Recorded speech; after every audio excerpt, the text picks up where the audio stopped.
En el nombre del Padre, y del Hijo, y del Espíritu Santo. Amén. Ya no temo, Señor, la tristeza, ya no temo, Señor, la soledad, porque eres, Señor, mi alegría, tengo siempre tu amistad. Ya no temo, Señor, a la noche, ya no temo, Señor, la oscuridad, porque brilla tu luz en las sombras, ya no hay noche, tú eres luz. Ya no temo, Señor, los fracasos, ya no temo, Señor, la ingratitud, porque el triunfo, Señor, en la vida, tú lo tienes, tú lo das. Ya no temo, Señor, los abismos, ya no temo, Señor, la inmensidad, porque eres, Señor, el camino y la vida, la verdad. Amén. Lectura de la primera carta del apóstol San Pablo a los Corintios, capítulo 7. Hermanos, respecto al celibato no tengo órdenes del Señor, sino que doy mi parecer como hombre de fiar que soy por la misericordia del Señor. Estimo que es un bien por la necesidad actual. Quiero decir que es un bien vivir así. ¿Estás unido a una mujer? No busques la separación. ¿Estás libre? No busques mujer, aunque si te casas no haces mal. Y si una soltera se casa, tampoco hace mal. Pero estos tales sufrirán la tribulación de la carne. Yo respeto sus razones. Digo esto, hermanos, que el momento es apremiante. Queda como solución que los que tienen mujer vivan como si no la tuvieran, los que lloran como si no lloraran, los que están alegres como si no lo estuvieran, los que compran como si no poseyeran, los que negocian en el mundo como si no disfrutaran de él, porque la representación de este mundo se termina. Palabra de Dios. Te alabamos, Señor.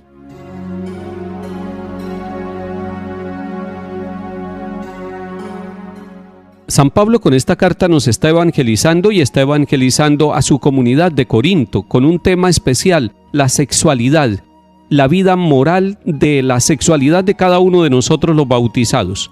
Y está hablando del celibato y dice: no tengo órdenes del Señor, y realmente el Señor no ha dado órdenes sobre el tema del celibato. Entonces algunos preguntarán por qué el celibato dentro de la iglesia. ¿Por qué los sacerdotes viven célibes? ¿Por qué no se casan, sabiendo que el matrimonio también es un sacramento que santifica? Lo que pasa es que la iglesia también es madre y durante todo el tiempo, a la luz del mensaje del Evangelio del Señor, ha encontrado la necesidad del celibato. Pero un celibato vivido en la libertad y en la responsabilidad para ponernos al servicio de la comunidad. Y San Pablo dice que estima que es un bien el celibato, pero también es un bien el matrimonio. Y por lo tanto dice: pero los que se casan tienen la tribulación de la carne, es decir, tienen que responder íntimamente y en el hogar y con todas las responsabilidades de una familia. Y entonces San Pablo dice que da como solución recordar que el tiempo presente y el mundo se termina y la presentación de este mundo es transitoria. Por lo tanto, no debemos nosotros pensar que lo actual y lo que estamos viviendo es definitivo.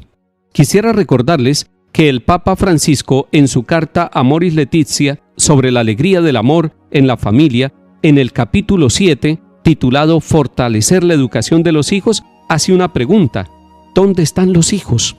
Y quiero decirle a papás y mamás que esa tarea que Dios les ha confiado de la educación de los hijos, pensando hoy en ese capítulo 7 de la primera carta a los Corintios, donde toca el tema de la sexualidad y concretamente del celibato y del matrimonio, nos hace pensar que papá y mamá tienen una tarea muy delicada, que cuiden la educación sexual de los hijos. Y es importante que los enseñen a vivir responsablemente la sexualidad. No podemos dejar que se engañe a los jóvenes. Los jóvenes también están llamados a la santidad y deben recibir una educación que los lleve al respeto de su propio cuerpo y del cuerpo de las demás personas, y por lo tanto a vivir la sexualidad como hombre o como mujer, pero con la capacidad de espera, dice el Papa Francisco, esperando y teniendo razones para vivir la sexualidad de manera hermosa y santa, pero dentro de la vida matrimonial. Los padres de familia tienen una tarea. Es necesario que se sienten a hablar de este tema, la carta a los Corintios que hemos leído hoy, el capítulo 7, y dialóguenla con sus hijos. Y dialoguen también este 7º capítulo de la carta del Santo Padre, de la carta Amoris Laetitia, para que puedan hablar con ellos de un tema tan delicado.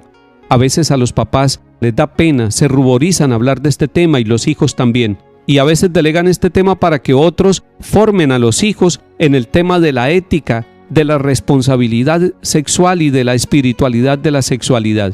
Y sin embargo, la mejor escuela de educación en este campo sigue siendo el hogar, sigue siendo la familia. Allí se descubre la manera de ser persona, de ser varón o de ser mujer, con todas las cualidades, con todas las responsabilidades que el Señor nos da. Cuiden a los hijos de la pornografía. La pornografía es un virus que daña a jóvenes y adultos. La pornografía se burla del cuerpo humano. La pornografía quita un valor tan grande que hay en cada uno de nosotros, que es el pudor. Ojalá que ustedes hablen del tema de la pornografía, no para amenazar a los hijos, sino para prevenirlos, para que no caigan en esa esclavitud que los lleva a irrespetar el cuerpo propio y el de los demás, olvidando que nosotros, como nos va a decir San Pablo en estos días, somos templo del Espíritu Santo.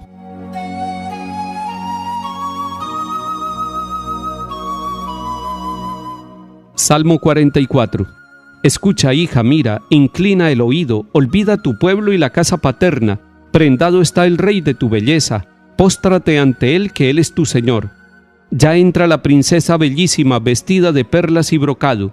La llevan ante el rey con séquito de vírgenes, la siguen sus compañeras. Las traen entre alegría y algazara, van entrando en el palacio real. A cambio de tus padres tendrás hijos que nombrarás príncipes por toda la tierra. Lectura del Santo Evangelio según San Lucas, capítulo 6.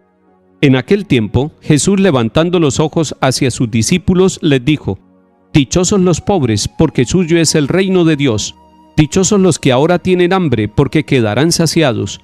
Dichosos los que ahora lloran, porque reirán. Dichosos ustedes cuando los odien los hombres y los excluyan y los insulten y proscriban su nombre como infame por causa del Hijo del Hombre. Alégrense ese día y salten de gozo, porque su recompensa será grande en el cielo. Eso es lo que hacían sus padres con los profetas. Pero ay de ustedes, los ricos, porque ya tienen su consuelo. Ay de ustedes los que ahora están saciados, porque tendrán hambre. Ay de los que ahora ríen, porque harán duelo y llorarán. Ay, si todo el mundo habla bien de ustedes. Eso es lo que hacían sus padres con los profetas falsos. Palabra del Señor. Gloria a ti, Señor Jesús.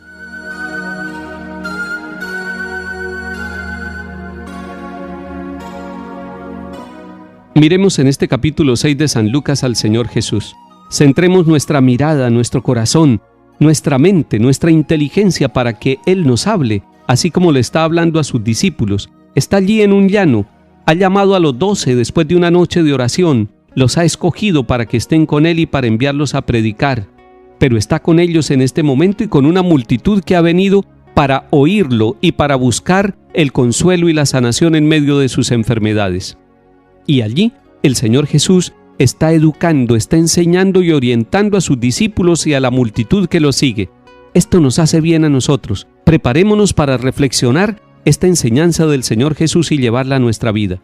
Jesús nos dice que hay una dicha, que hay una felicidad, que hay la felicidad del reino de Dios que es distinta a la felicidad que nos ofrece el mundo.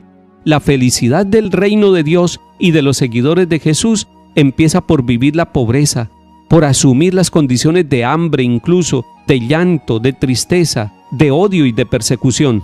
Los que viven esas situaciones en el fondo van a encontrar una dicha y una felicidad que es el consuelo, que es la presencia del Señor que nos sacia, que va llenando de alegría nuestro corazón. Y por eso dice: alégrense ese día y salten de gozo, porque ustedes reciben una recompensa grande. No hay que buscar el sufrimiento por el sufrimiento. Lo que nos está diciendo el Señor Jesús es que en medio de esas situaciones de exigencia y de dificultad, Él está con nosotros y eso es lo que nos llena de alegría y eso es lo que nos llena de felicidad. Jesús además habla de 4 ayes o de 4 lamentos.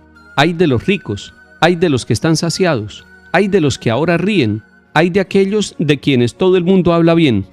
Lo que está diciendo el Señor Jesús es que hay riquezas que son pasajeras, que hay alegrías que son superficiales, que hay momentos donde nos sentimos saciados y sobrados, pero materialmente, que hay momentos en que estamos con la carcajada pero no estamos felices, que hay momentos en los cuales estamos aparentando lo que somos y por eso todo mundo habla bien de nosotros, pero en el fondo tenemos nuestras dificultades.